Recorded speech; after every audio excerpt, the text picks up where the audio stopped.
നമ്മൾ എപ്പോഴും കേൾക്കുന്ന ഒരു സംഭവമാണ് ഫിംഗർ പ്രിന്റുകൾ എന്ന് പറയുന്ന സംഭവത്തെക്കുറിച്ച്. നമുക്ക് എല്ലാവർക്കും അറിയാം ഫിംഗർ പ്രിന്റ് എന്താണെന്ന് വെച്ചാൽ എന്താണ് ഉദ്ദേശിക്കുന്നത്. നമുക്ക് എല്ലാവർക്കും അറിയാം, നമ്മുടെ കൈക്കുള്ളിലുള്ള ക്രമരഹിതമായിട്ടുള്ള കുറച്ചധികം വരകൾ, അതാണ് ഫിംഗർ പ്രിന്റുകൾ എന്ന് പറയുന്നത്. ഈ ഫിംഗർ പ്രിന്റുകൾ എന്ന് പറയുന്നത് ഒരു വ്യക്തിയെ ഐഡന്റിഫൈ ചെയ്യാനുള്ള ഏറ്റവും മികച്ച ഒരു ഉപാധിയായിട്ടാണ് ലോകം കാണുന്നത്. അതിന് കാരണം എന്താണെന്ന് വെച്ചാൽ ഒരാൾക്കുള്ളതുപോലെ മറ്റൊരാൾക്ക് ഫിംഗർ പ്രിന്റുകൾ കാണില്ല. അത് തന്നെയാണ് അതിന്റെ കാരണം. എന്നാൽ ഫിംഗർ പ്രിന്റ് ഇല്ലാത്തവരെ കുറിച്ച് കേട്ടിട്ടുണ്ടോ?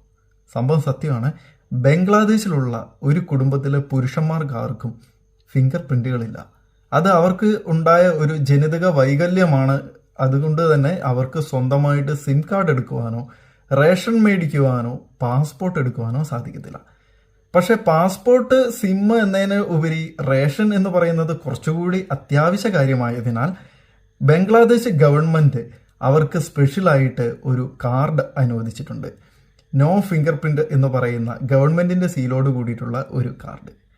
അതിനപ്പുറം അവർക്ക് സ്വന്തമായിട്ട് പാസ്പോർട്ട് എടുക്കുവാനോ സിം എടുക്കുവാനോ സാധിക്കത്തില്ല.